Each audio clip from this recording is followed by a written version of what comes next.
warahmatullahi wabarakatuh. Bismillahirrahmanirrahim. Alhamdulillahirabbil alamin. Allahumma shalli ala sayyidina Muhammadin wa ala alihi wa sahbihi wa sallim. Qala al-musannif rahimahullahu ta'ala wa nafa'ana bihi wa bi'ulumihi wa bi'ulumikum wa bi'ulumi sa'iril salihin radhiyallahu anhu wa anhum ila an qala.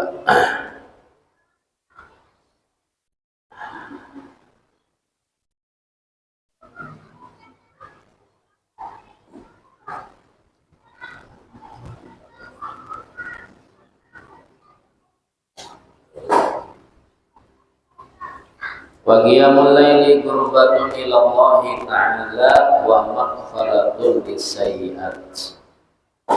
Dan di antara keutamaan qiyamul lail adalah menjadi sarana untuk kita harap lawan Allah.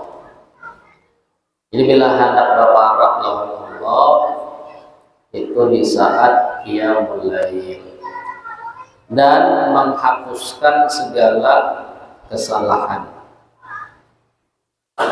Nabi kita bersabda, "Alaikum biqiyamil lail fa innahu da'bus salihina qablakum wa qurbatun ila rabbikum wa maghfiratun lisayyi'at wa manhatun 'anil itsim." Yang artinya hendaknya kalian qiyamul lail. Sungguh itu kebiasaan orang soleh. Jadi antara ciri orang soleh amaliyahnya qiyamul lail. Sebagian ciri orang soleh. Nah, kemudian juga sehatun bil jasad. Dalam riwayat wa matradatun lil da'anil jasad. Qiyamul lail itu menolak penyakit di tubuh. Riwayat daripada Imam Tabrani, Nabi kita bersabda, orang yang qiyamul lail itu akan menolak penyakit, hilangan penyakit. Ini termasuk amaliyah sehat. Ya, dasar bujur bila orang kena ngalih bangun subuh, apalagi kena terbangun sama sekali. Nah, itu dasar bujur garing. Tapi bila awal tengah malam bangun qiyamul lail atau di sepertiga malam atau seperempat jam sebelum subuh awalnya bangun bersiap-siap, nah itu termasuk amaliyah mencegah penyakit, hilang penyakit itu.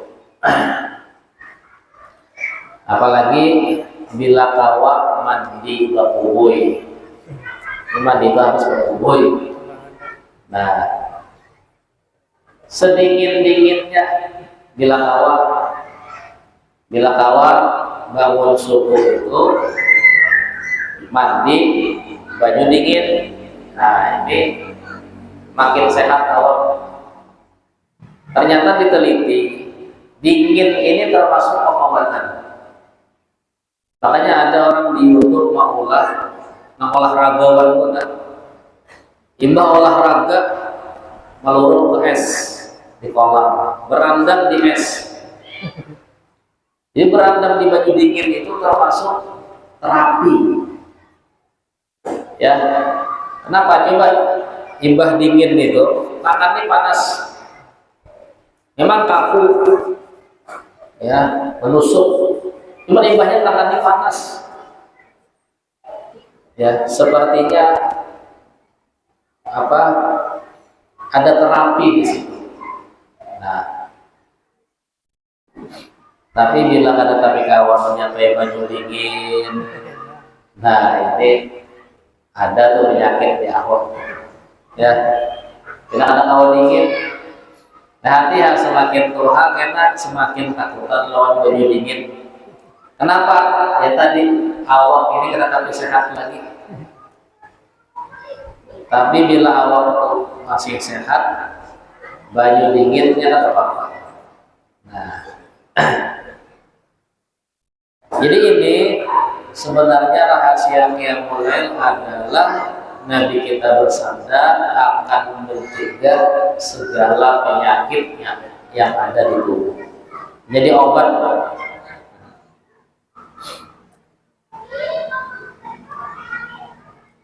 Kemudian juga siapa yang senantiasa mengamalkan Qiyamul Lail maka akan dimasukkan ke dalam surga.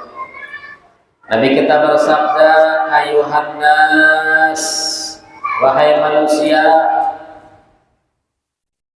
wasallu bil lail wan nasu niyam, salatlah salat malam di saat orang-orang tertidur. Tadkhulul jannata bisalam, kalian akan masuk ke dalam surga dengan selamat, dengan bahagia. Bila orang akhir hayatnya semakin bagus ibadahnya, semakin tawadhunya bangun malam, semakin berajin sembahyang malam, sampai sembahyang subuh disambung. Jangan sembahyang malamnya itu guring, sembahyang subuh ditinggal karena kita paling itu kada boleh, itu kayak bakumiah kada berselawat. Sembahyang malam rajin, sekalinya guring meninggalkan sembahyang subuh. Nah itu jangan, artinya kawat menggunakan waktu sebagian malam untuk Qiyamul Lail tambahan. Nah bila seperti itu akhir hayat 10 tahun sebelum meninggal atau 5 tahun atau setahun saja, setahun nih sebelum meninggal, sidin ini sadar, tuh paham tentang kemuliaan Qiyamul Lail sampai wafat, maka itu ciri orang masuk ke dalam surga. Ini hadisnya, ciri ya, tanda kata Nabi kita, sholat malam di saat orang tidur, tadkhulul jannah bisalam, kalian akan masuk surga dengan selamat, dengan bahagia. Dalam riwayat inna fil jannah ghurfatan yura dhahiruha min batiniha wa batinuha min dhahiriha. Sungguh di surga ada satu kamar yang terlihat di luar dari dalam. Kita duduk di dalam masjid, di luar itu terlihat kayak kaca, kamar kaca. Bila di luar, di dalam kelihatan gambarannya kamar kaca. Nah,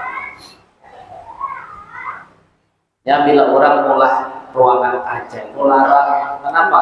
Kaca itu ada kawayan tipis, pasti yang tebal supaya di dinding.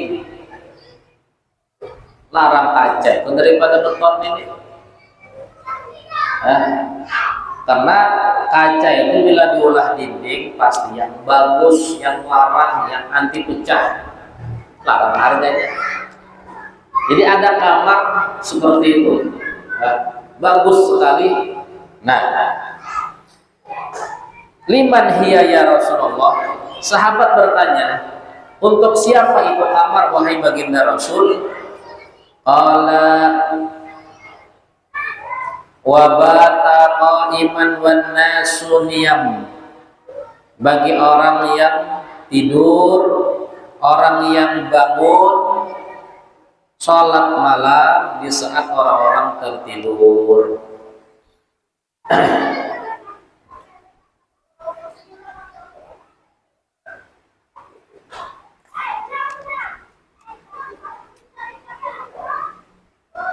Juga dalam beberapa riwayat Qiyamul Lail ini Nabi langsung menyebutkan tentang pahala ataupun hadiah, yaitu dengan surga. Itu hadiah. Jadi diumumkan sama Nabi kita, orang yang Qiyamul Lail diberi hadiah masuk ke dalam surga. Beberapa riwayat artinya ini hadiah besar. Hadiah besar. Orang kadang mau bekerja lembur, hapun malam begawi semalaman, kalau ada upah yang setimpal, ya. Kalau sekarang nih yang semalaman biasanya buruhan paket, memilah-milih paket. Ya, subuh langsung aja diantar, banyak paket.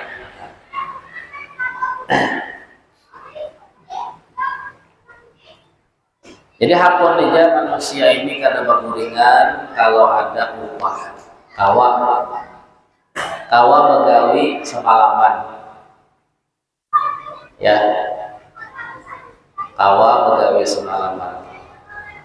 Nah, Nabi kita juga memberikan pesan upah orang yang Qiyamul Lail tidak semalaman, bangun sekitar paling lama 1 jam, setengah jam siap-siap, setengah jam sembahyang. Ya, setengah jam itu ke WC, berwudu, setengah jam sholat, berdoa. Bila kawa seperti itu, namanya Qiyamul Lail. Ya, semakin banyak, semakin istiqomah, semakin bagus, semakin mewah, semakin besar pahalanya, surganya. Itu tergantung. Tapi selama orang itu bisa Qiyamul Lail, kata Nabi kita, masuk ke dalam surga. Ada kamar khusus pribadi yang kamarnya itu mewah, khusus bagi orang yang suka Qiyamul Lail.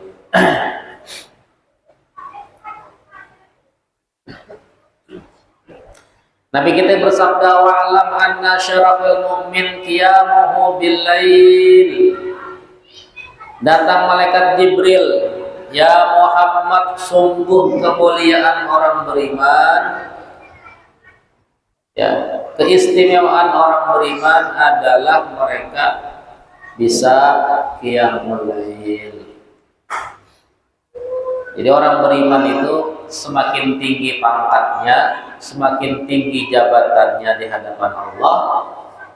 Orang kalau semakin tinggi jabatan, semakin mewah fasilitas. Ya, wali kota itu, ya, tempatnya mewah, kantor mewah, mobil mewah, rumah dinas mewah, gaji besar. Kenapa? Pangkat tinggi wali kota. Nah, ya, sama kita ini pangkat mukmin itu ketika Qiyamul Lail. Nah, di sini pangkat jabatan kita. Semakin bagus Qiyamul Lail, semakin tinggi pangkat jabatan, semakin mewah fasilitas yang akan diberikan oleh Allah Subhanahu wa Ta'ala.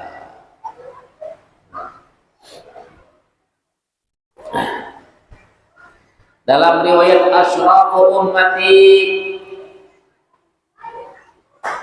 ashabul lail, pemimpin-pemimpin umatku adalah orang-orang yang ahli Qiyamul Lail. Itu pemimpin-pemimpin, itu pejabat-pejabat besar, itu orang-orang yang ahli Qiyamul Lail. Nah ini luar biasa. Ya, meskipun dia bukan pejabat, orang biasa, orang sederhana, mungkin orang miskin dipandang rendah, dipandang tidak punya pangkat jabatan, cuman pangkatnya tinggi seharusnya. Pangkatnya tinggi, dia pemimpin ternyata. Ya, dia itu pemimpin, tokoh, pejabat besar. Kenapa? Kata Nabi kita, asyraful ummati, pemimpin-pemimpin umatku adalah orang-orang yang ahli qiyamul lail.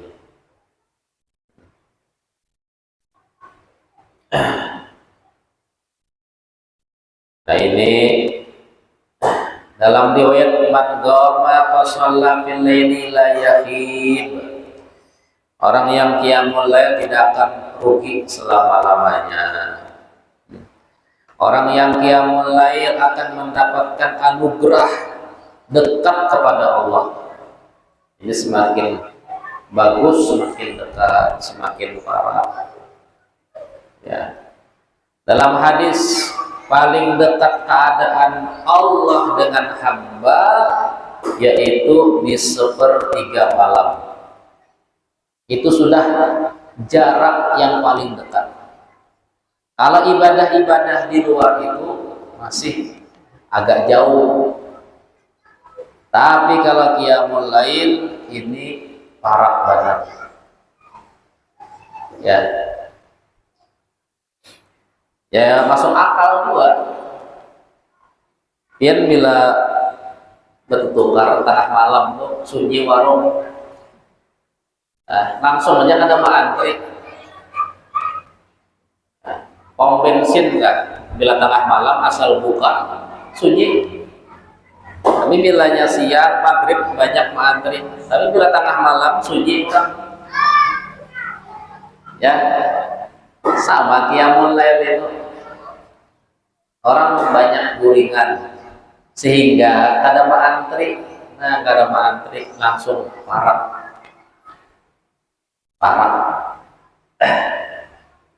Jadi terlihat oh ini Bapak. Dan memang kada banyak orang yang bisa menggunakan waktu itu di dalam ibadah. Banyak kayak orang tuh kada gulingan cuman gak ada sembahyang. Ada juga ya memang berat ngalih, sehingga dikatakan abad qiyamul lail ishrina sanah. Saya 20 tahun membebani diri untuk qiyamul lail. 20 tahun ini masih latihan, beban berat. Wah, pokoknya dipaksa tuh Pak, 20 tahun masih dipaksa itu ya. 20 tahun itu masih dipaksa, bukan lihai, bukan ahli, bukan dipaksa masih ya. Wa tana'amtu ishrina sana. Nah, setelah 20 tahun hanya aku lihai. Ya, hanya aku merasakan indahnya, nikmatnya, bahagianya masa waktu ibadah di 1/3 malam. Hanya dapat rasa. 20 tahun belum dapat rasa. Minum kopi 20 tahun karena tetamu rasanya pahit kah, manis kah, apa 20 tahun. Men kita paling setahun mungkin ahli sudah, pasti tahu sudah. Men hari-hari menunjukkan berat ya. Arti berat itu ya dicoba, dilatih. Makanya kemuliaannya besar, sebab tidak gampang ya orang yang menjadi ahli qiyamul lail. Dalam hadis sahihaini an Abi Hurairah radhiyallahu anhu qala Rasulullah sallallahu alaihi wasallam, yanzilu rabbuna kulla lailah ila sama'id dunya hina yabqa sulusul lail akhir. Turun Allah Ta'ala, turun setiap malam ke langit dunia. Arti turun di sini, ya, Allah itu tidak ada tempat lah. Ini bahasa turun ini supaya paham. Tapi Allah itu tidak ada tempat, tidak ada Allah itu berada di sini, di sana tidak. Tapi Dia itu ada di mana-mana. Allah itu selalu ada dan semua tempat ini, ya, keberadaan Allah itu artinya ada, dan adanya Allah itu tidak bertempat. Kalau bertempat, Allah itu sama dengan manusia. Allah di bumi sama dengan manusia. Allah di langit sama dengan malaikat. Allah di arasy sama dengan malaikat. Jadi Allah itu ada, cuma adanya Allah itu tidak bertempat. Nah, ini tauhid seperti itu. Allah turun ke langit dunia menunjukkan Allah itu, ya kalau bahasa pahamnya, baparak lawan hamba, memeraki hamba. Ya, artinya masa-masa dekat hamba itu di sepertiga malam itu masa-masa parak lawan Allah. Allah nambah parak. Kalau di luar waktu itu kita nambah parak, kita nambah cari-cari. Tergantung. Bila kita serius, Allah baparak. Bila kita ada serius, ya, bisa tergantung. Tapi bila waktu itu zatnya yang baparak sudah, tinggal kita pasti bertamu sudah, pasti parak. Karena zatnya itu parak sudah, berada di langit dunia. Nah, artinya gambarnya Allah itu parak lawan hamba di waktu itu. Dia yang baparak, lain kita mencari-cari kepada. Kalau kita ini sekarang mencari-cari, masuk masjid, nah mulai dekat, sholat parak, karena keluar mulai jauh. Jarak kita ini artinya kita ini, apalagi sampai lupa zikir dan semakin jauh, lupa, lalai.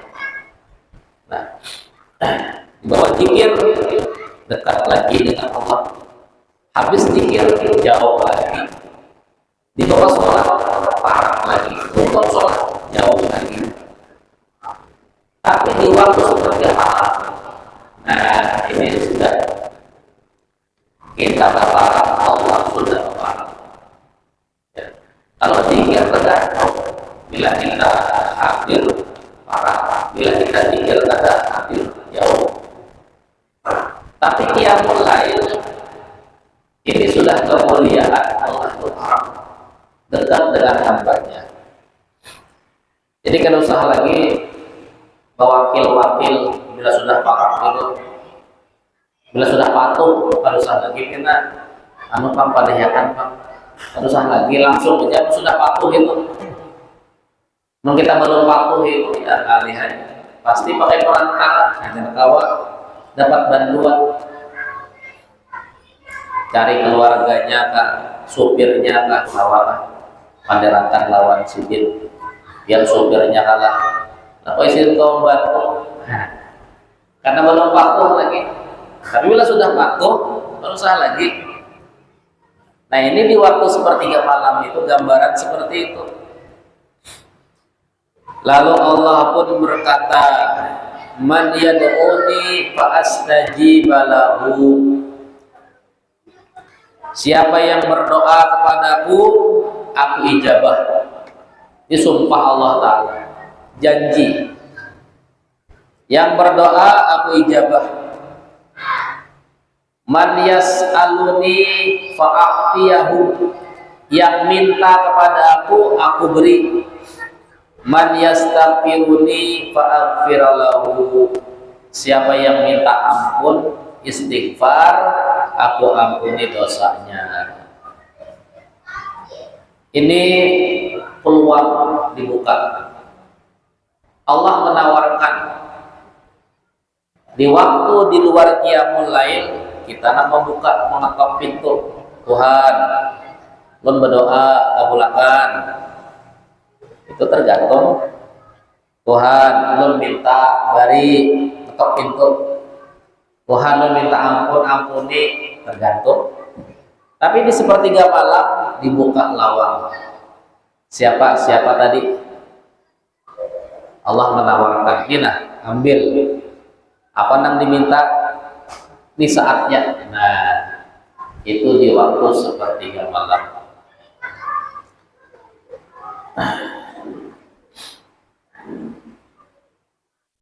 Jadi itu waktu mustajab, ya, waktu yang mustajab.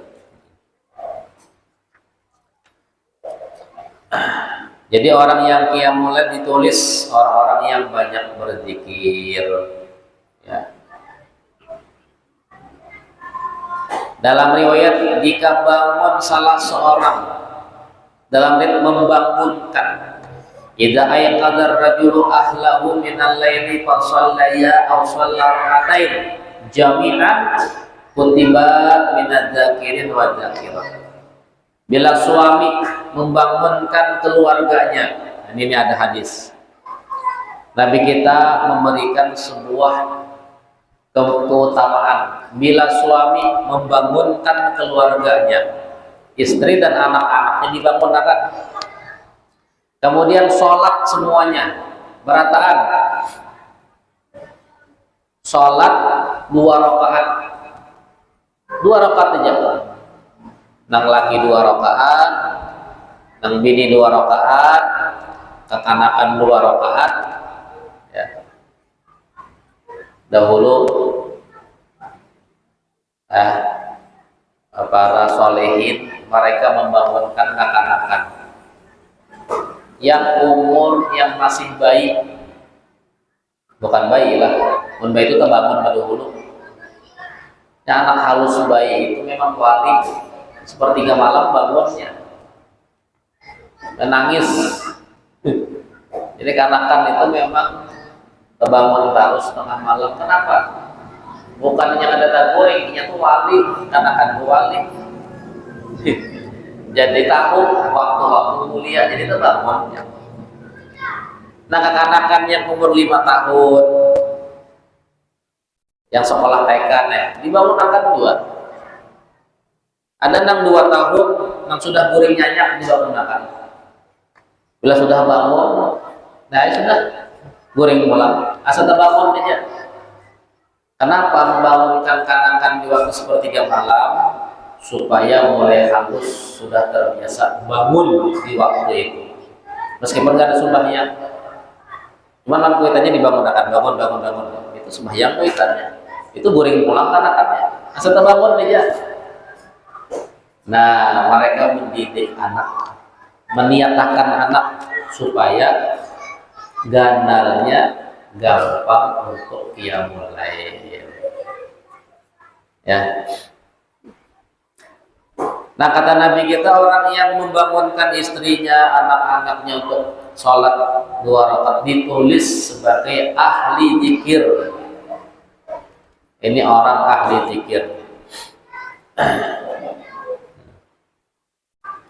Dalam riwayat, Allah rahmati suami yang bangun di waktu malam dan membangunkan istrinya. Allah rahmati. Bila istrinya kada terbangun, suaminya memercikan air di muhanya. Rahimallahu rajulan. Kata Nabi kita, Allah rahmati. Suami yang hendak dapat rahmat, doa Nabi Muhammad. Nabi mendoakan, ya Allah, rahmati ini suami. Tapi bila ia bangun tengah malam, sepertiga malam, bangunkan bini, ya bini kadang-kadang terbangun, ambil banyu, kipikapan. lalu terbangun, dapat doa Nabi Muhammad, Allah rahmati. Kemudian rahimallahu imra'atan, Allah rahmati istri yang bangun malam membangunkan suaminya, dan bila suaminya alih bangun, diambil baju dipercikakan ke wajah suaminya, maka Allah rahmati istri tadi. Nah, jadi jangan saring bila ada suami mengipikakan baju atau istri. Kenapa? Inya hendak dapat doa rahmat dari Nabi Muhammad, hendak dapat rahmat Allah Subhanahu wa Ta'ala. Nah itu, ini Nabi kita memesankan, ini Nabi kita Allah rahmati suami-suami, istri-istri yang demikian. Nah, dalam riwayat lain, ya, ghufirallahu lahuma, Allah ampuni dosa keduanya. Jadi pertama dapat rahmat, riwayat kedua Allah ampuni dosa keduanya. Ya, Masya Allah. Jadi luar biasa ini kemuliaan daripada Qiyamul Lail. Mudah-mudahan kita tahu mengamalkan. Kita membaca ini fadilah berat sekali. Paling kadang kita tahu utamanya. Mudahan terbuka hati di masa mungkin Tuhan ada apa-apa lah. Anak meninggal setahun 2 tahun, kawak Qiyamul Lail. Luar biasa tuh. Ini kalau sekarang ya, alhamdulillah, tapi bagus. Tapi mudah-mudahan ini menjadi niat di hati kita. Oh, luar biasa. Ya, maksudnya. Pokoknya sebelum subuh itu, sebelum azan, bila kawal sembahyang itu Qiyamul Lail. Tapi yang terbaik sepertiga malam, 1 jam sebelum subuh, 1 jam. Itu waktu yang terbaik. Ya, 1 jam.